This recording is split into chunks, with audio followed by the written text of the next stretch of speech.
Halo, shalom anak-anak. Berjumpa lagi dengan Bu Vinis dalam cerita firman Tuhan hari ini, Jumat 22 Oktober 2021. Sebelum mendengarkan firman Tuhan, mari kita berdoa dulu ya.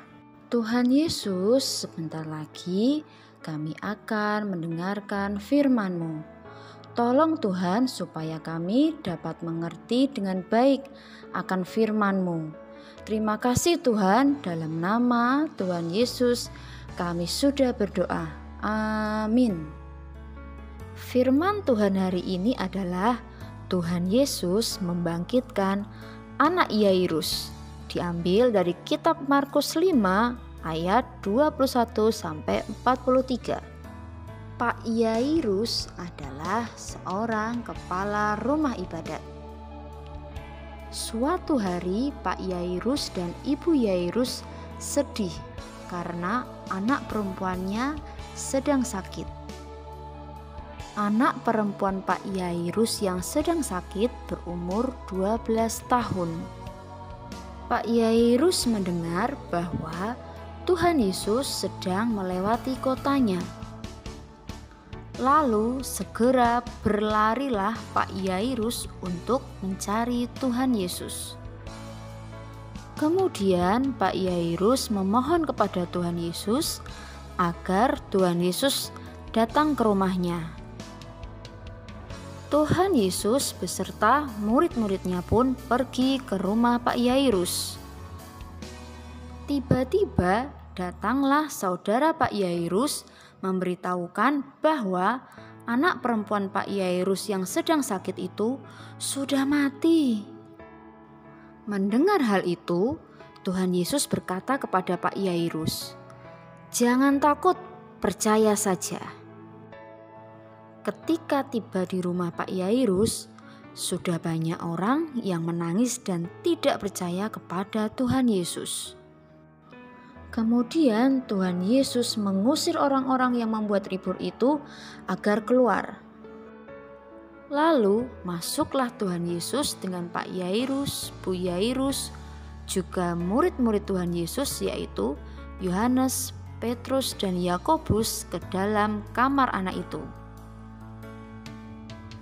Kemudian Tuhan Yesus pun memegang tangan anak perempuan yang sudah mati itu, lalu berkata, "Talita kum," yang artinya bangunlah.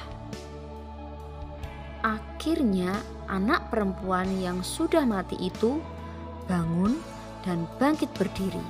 Pak Yairus dan Bu Yairus sangat bersukacita melihat anak perempuannya hidup kembali. Nah anak-anak, bukan hanya orang dewasa yang bisa sakit, tapi anak-anak pun juga bisa sakit. Setiap orang, siapapun itu, pasti bisa sakit. Dalam kisah hari ini dikatakan tentang seorang anak berumur 12 tahun yang disembuhkan oleh Tuhan Yesus dari sakitnya. Betapa sukacita dan bahagianya orang tua anak itu karena anak mereka telah sehat kembali. Dari kisah ini kita jadi tahu anak-anak bahwa ternyata Tuhan kita sangat mengasihi anak-anak juga. Tuhan Yesus begitu peduli dan begitu bersemangat untuk pergi ke rumah Pak Yairus dan menolong anaknya yang sakit. Berbahagialah engkau anak-anakku, karena Tuhan Yesus Sang Juru Selamat itu sungguh-sungguh mengasihimu. Maka janganlah sia-siakan kasih sayang Tuhan itu. Datanglah kepadanya dan mintalah Ia untuk masuk dalam rumah hatimu dan tinggal tetap menjadi Tuhan dan Juru Selamat dalam hidupmu. Maka Tuhan akan memimpin tiap langkah hidupmu hari ini sampai selamanya. Asalkan engkau selalu mau hidup taat dan dengan setia melakukan perintah firman-Nya. Dan ayat kita hari ini diambil dari Markus 10 ayat 14. Bunyinya, "Biarkan anak-anak itu datang kepadaku, jangan menghalang-halangi mereka." Demikian firman Tuhan. Mari kita berdoa. Tuhan Yesus, terima kasih kami sudah mendengarkan firman-Mu. Tuhan, Ajarkan kami untuk selalu mau hidup taat dan dengan setia melakukan perintah firman-Mu. Terima kasih Tuhan, dalam nama Tuhan Yesus kami sudah berdoa. Amin. Untuk aktivitas hari ini, anak-anak, mari kita beri warna pada jalan yang akan membawa Tuhan Yesus dan rombongan dapat sampai ke rumah Pak Yairus. Selamat mengerjakan, Tuhan Yesus memberkati dan sampai jumpa.